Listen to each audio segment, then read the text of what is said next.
E eu quero falar sobre esse tema, Deus e as suas obras de restauração. Capítulo 28, versículo 19. E ao lugar, cidade que outrora se chamava Luz, deu o nome de Betel. Agora, capítulo 35, versículos 1, indo até o versículo 7. Capítulo 35, de 1 a 7. Disse Deus a Jacó: levanta-te, sobe a Betel e habita ali. Faz ali um altar ao Deus que te apareceu quando fugias da presença de Esaú, teu irmão. Escute isso, essa fala de Deus acontece 20 anos depois do primeiro texto que nós lemos, quando ele fugia de Esaú e construiu, e aliás sonhou com uma escada pela qual subiam e desciam anjos. Naquele dia Deus lhe fez promessas, naquela noite, aliás, dormindo sobre um travesseiro de pedra. Capítulo 28. E no capítulo 25, 35, no capítulo 35, 20 anos depois, Deus está falando com Jacó. Versículo 2. Então disse Jacó à sua família e a todos que com ele estavam: lançai fora os deuses estranhos que há no meio de vós. Purificai-vos e mudai as vossas vestes. Levantemo-nos e subamos a Betel. Farei ali um altar ao Deus que me respondeu no dia da minha angústia e me acompanhou no caminho por onde eu andei.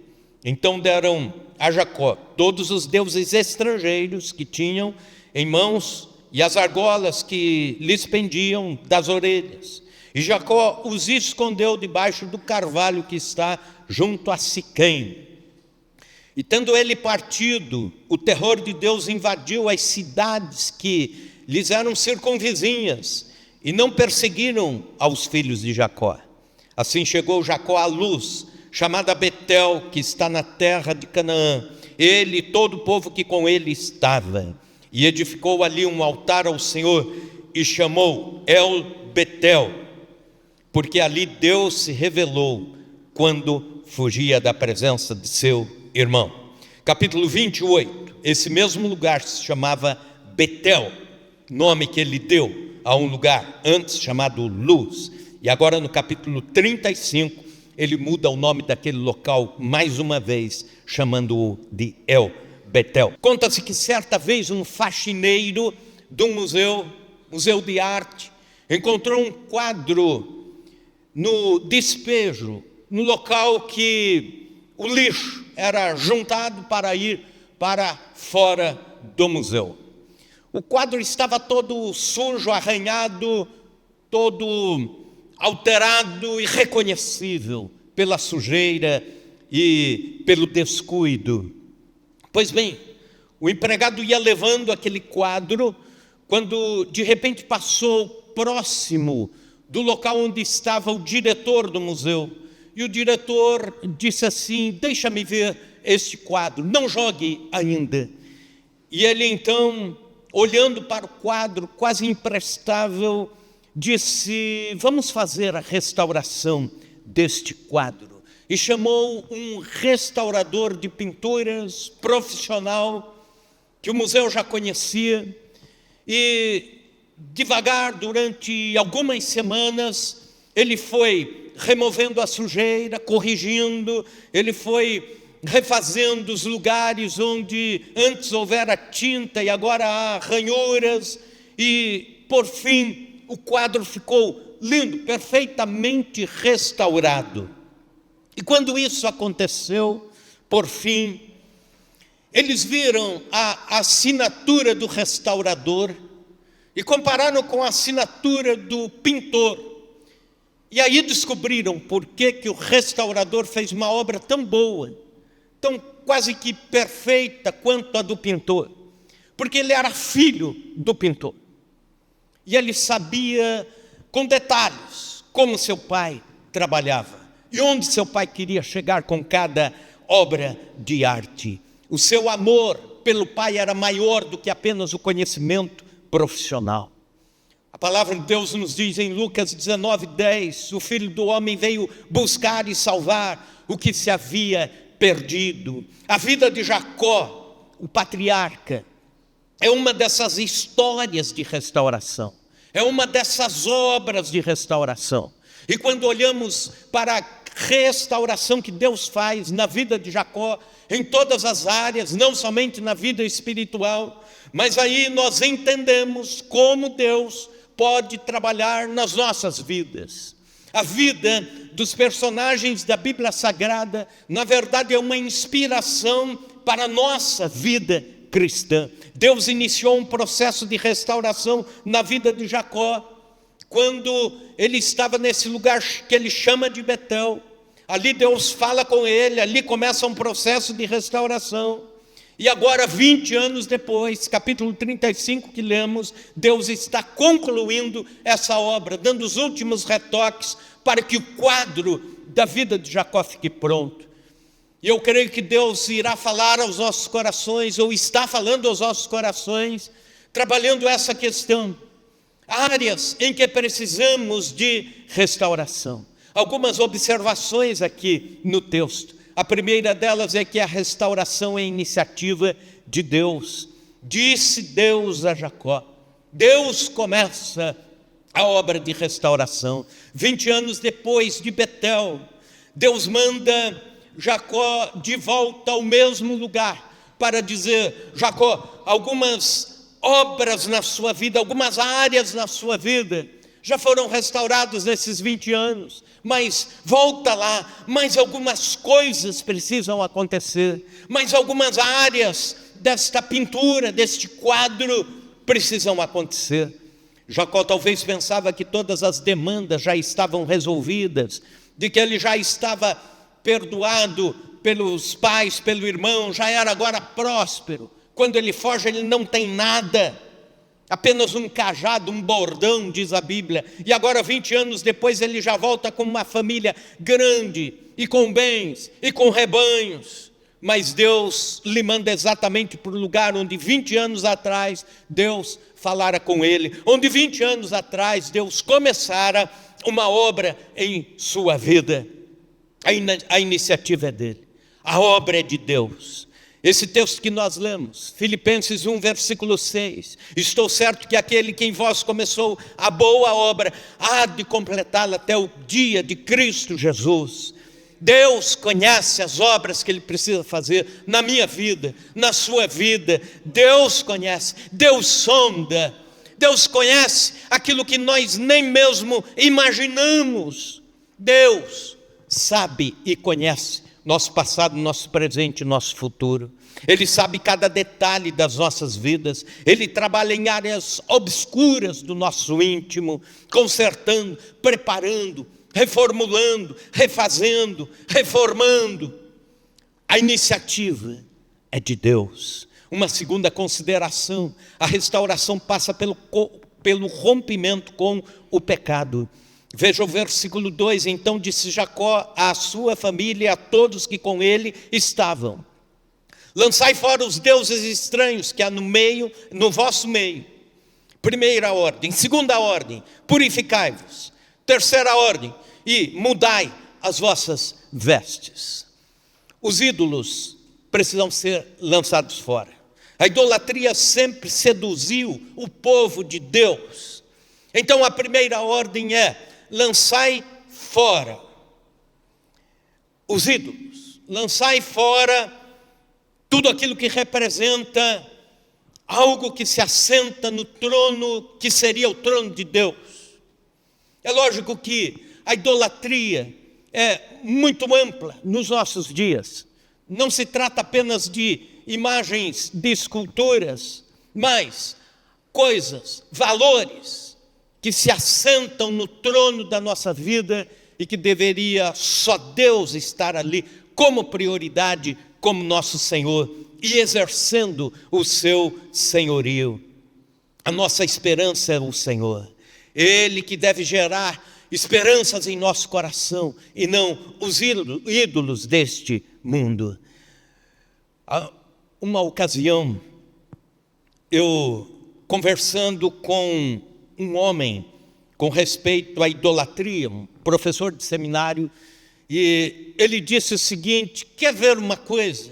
Idolatria, por exemplo, é aquela pessoa que se assenta todos os dias ou todas as semanas, pega a calculadora, a caneta, o aplicativo do banco e vai fazendo os cálculos para ver quando, enfim, vai ter a sua aposentadoria ou então a sua autonomia econômica, dizendo assim: em tal dia, em tal mês do ano, eu vou ser seguro, aí sim eu vou poder ter a grana que preciso sem trabalhar muito, sem esquentar a minha cabeça, e vai confiando naquilo que ele tem, e colocando a sua expectativa naquilo que está construindo, e colocando a sua expectativa em algo que não é Deus para o futuro. Foi João Calvino que disse que a mente humana é uma fábrica de ídolos. Nós ouvimos as expressões hoje, nos nossos dias, que dizem respeito a isso, e talvez você já tenha ouvido essas expressões: culto ao ego, ou então culto ao corpo, ou então culto à personalidade.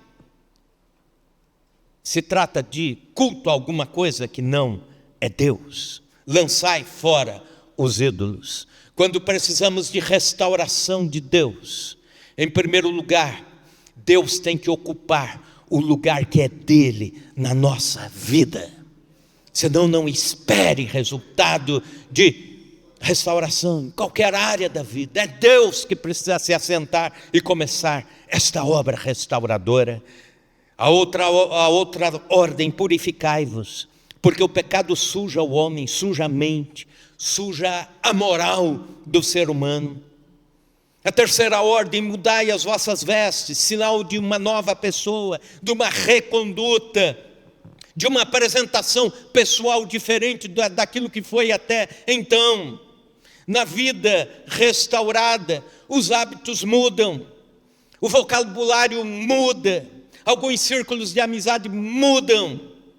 Se eu quero restauração, por exemplo, na área financeira que está despencando, estou endividado, etc., eu oro a Deus, mas também eu preciso agora cuidar para que, numa nova postura, eu não seja o cara que fique fazendo dívida em qualquer lugar, por qualquer motivo. Se eu quero um casamento abençoado, e até agora não foi, e eu preciso de restauração, de agora para frente eu tenho que investir nisso. Cuidar melhor da esposa, a esposa ser menos crítica, mesmo menos reclamadora para com o marido, e assim por diante, para que Deus faça a sua parte, mas também a gente tenha a nova postura. Mudai as vossas vestes. Se eu quero uma nova vida com Deus, eu tenho que agora ter uma nova postura para com Ele, para com a sociedade, para comigo mesmo. Uma terceira consideração: a restauração exige obediência e disposição.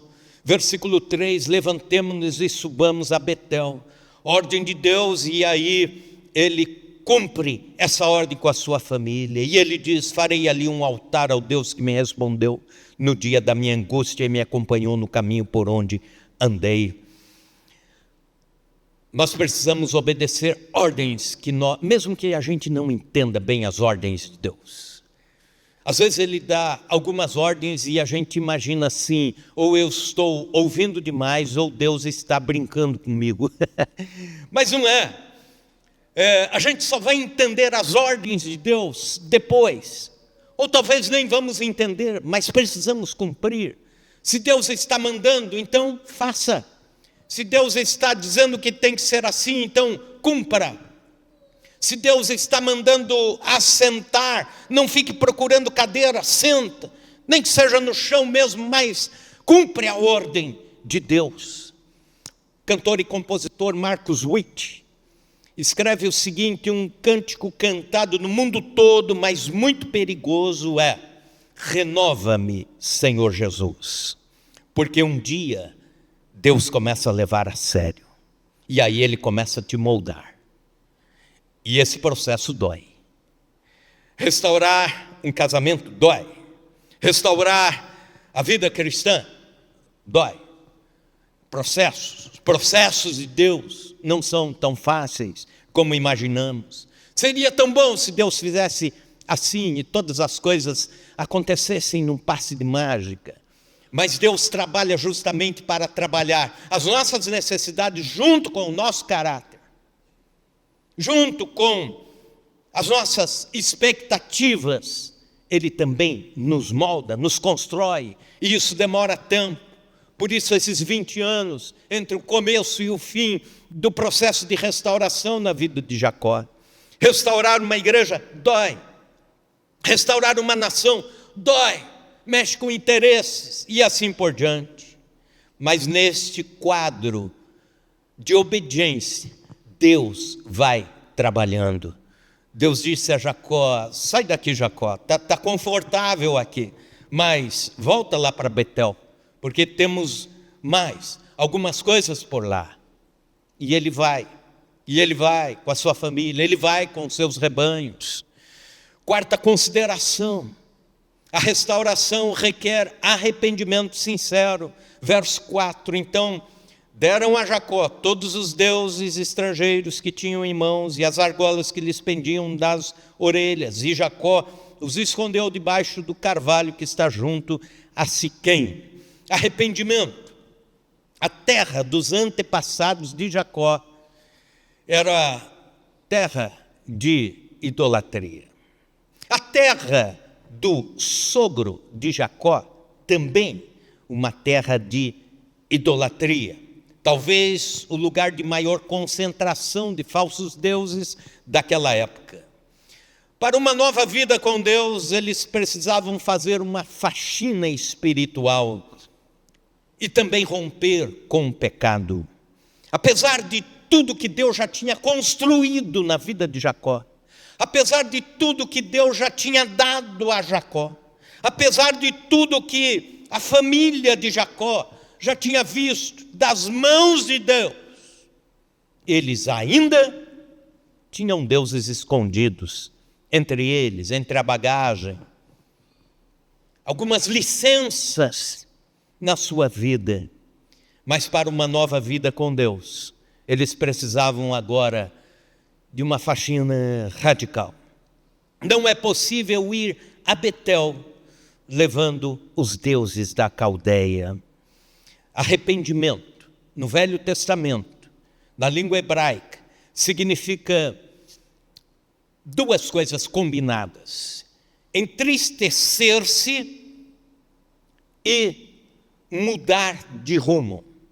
Então, você olha para o pecado, olha para aquilo que lhe trouxe queda, deformação, perda, e isso tem que te entristecer o coração. É a tristeza pelo pecar. Mas, para que haja restauração, não só a tristeza, mas a mudança de rumo. Aqui está a velha vida, agora eu preciso ir para lá. Uma mudança de 180 graus, uma mudança radical, para um outro oposto. Isso no Velho Testamento. No Novo Testamento, a palavra metanel, que também significa isso. Olhar, me defrontar com o pecado, com o erro e mudar de direção, ir para outro lugar. Há uma diferença entre arrependimento e remorso. O remorso é apenas a tristeza pelo pecado. Mas depois passa a tristeza, vem a continuidade. E o arrependimento vai além. A tristeza somada à mudança de rumo. Sepulte seus ídolos aos pés dos carvalhos de Siquém. Sepulte a velha vida na velha vida, porque Deus tem coisas novas para você. Aleluia. Isso é restauração. Isso é restauração. Quinta consideração: a restauração evidencia o cuidado de Deus.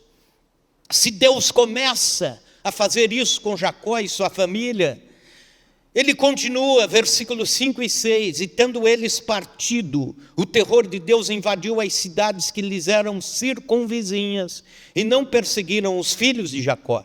Assim chegou Jacó à Luz, chamada Betel, que está na terra de Canaã, ele e todo o povo que com ele estava. Cuidado de Deus. Eles precisariam passar por lugares perigosos. E nos lugares perigosos poderiam ser assaltados, poderiam ser roubados, poderiam ser mortos. Poderiam até ser exterminados pelas caravanas de ladrões do deserto. Caravanas eram fortemente armadas justamente para, nos desertos, lugares de fragilidade, atacar quem levava algum tipo de riqueza, algum tipo de valor nas suas viagens. E a Bíblia diz que Deus mesmo se encarregou de colocar terror naqueles que estavam lá nas circunvizinhanças dos locais por onde Jacó iria passar. Eu aprendo com isso, que quando Deus se propõe a restaurar, quando Deus oferece reconstruções para a nossa vida, seja na vida espiritual, na vida familiar, na vida profissional, seja em qual área, Deus irá proteger você. Nos processos de restauração, Deus está protegendo sua vida. Em último lugar, sexta consideração. A restauração é fruto de uma profunda experiência com Deus. E aqui eu quero que você preste muita atenção, porque senão você não pega o final daquilo que Deus faz com Jacó. Veja comigo o versículo 7, e depois você vai marcar esse versículo aí na sua Bíblia. E edificou ali um altar, e ao lugar chamou El Betel, porque ali Deus se revelou quando fugia da presença do seu irmão.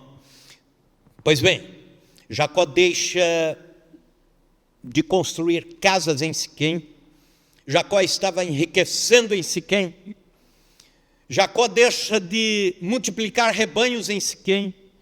Jacó deixa de construir uma cidade por lá. Ele já havia se reconciliado com Deus, já havia se reconciliado com Esaú, mas ainda faltava uma relação de intimidade com Deus. Ele já era crente. Mas sabe aquele crente que não tem muita intimidade com Deus? Capítulo 28, versículo 19, que nós lemos. Diz lá: e ao lugar, cidade que outrora se chamava Luz, deu o nome de Betel. Repita comigo: Betel. O que significa Betel? Casa de Deus. Beit, casa. El, Deus, casa de Deus. Mas agora ele volta para lá e muda o nome novamente. Para qual? Versículo 7. El Betel, que significa Deus da casa de Deus. Entenda isso agora. Capítulo 28, ele teve a visão em Betel. Deus trouxe promessas maravilhosas para ele em Betel. Anjos subiam e desciam na escada em Betel. Mas ele continuou a ser um crente meia sola. Ele continuou a enganar, a mentir, a usurpar. Uma experiência com Deus, mas não com tanto resultado como deveria ser. E agora Deus o chama de volta para aquele lugar chamado Betel. E no capítulo 35, ele não apenas reconhece a casa de Deus, mas o Deus da casa de Deus. Agora ele tem intimidade com Deus. Uma vida restaurada é mais do que conhecer a igreja, é conhecer o Senhor da igreja. Uma vida restaurada nos faz muito mais do que conhecer textos e narrativas bíblicas, mas conhecer o Deus vivo da Bíblia em nossa vida, em nosso cotidiano. Isso é El Betel. Conhecer o cristianismo nos traz a Betel, mas nós precisamos ir além disso. Nós precisamos conhecer o autor e o consumador da nossa fé. Você talvez começou a conhecer a vida cristã, a igreja, o discipulado, a religião, os ritos, os estudos, mas vá muito além. Comece a buscar uma obra completa, conhecendo o Deus de todas as coisas, conhecendo Deus face a face, conhecendo Deus nas suas experiências cotidianas, conhecendo Deus nas áreas onde você sabe que precisa colocá-lo como prioridade. Então, nisso, você verá a restauração completa de Deus nas áreas em que você precisa de restauração. Há uma história sobre um homem que estava com seu carro, marca Ford, quebrado no estacionamento, no acostamento de uma estrada, e ele então sai do automóvel e levanta o capô para tentar encontrar onde estava o erro, o que aconteceu com o carro que não funcionava mais. Um milionário transitando por ali parou seu carro ultra luxuoso com um motorista, e ele desceu da parte de trás do carro bem arrumado e disse: você precisa de ajuda? E o homem disse: claro, preciso de ajuda, o carro não está mais funcionando. E prontamente aquele senhor bem vestido, educado, riquíssimo, se aproximou do capô, pediu licença e trabalhou por ali uns 5 minutos e o carro funcionou. E aquele motorista do carro, dono do carro que quebrou, perguntou: mas como isso? O que lhe faz parar para um homem de uma situação econômica bem menor que a sua, para acudir? Com certeza a sua agenda é ocupada demais. E aquele homem rico disse: sabe quem eu sou? Eu sou o Henry Ford. Sou eu que fabrico esses carros. E me incomoda muito ver um carro assim, com o meu nome no acostamento. E eu tenho que parar e ajudar a consertar. Querido irmão, querida irmã, talvez ao longo da vida, precisando de restauração, você esteja no acostamento. E Deus está dizendo nessa noite: me incomoda muito ver você assim. Deixa eu restaurar sua vida. Deixa eu trabalhar em você. Eu mudo pessoas, eu curo pessoas, eu restauro pessoas, eu transformo pessoas. Aleluia, aleluia.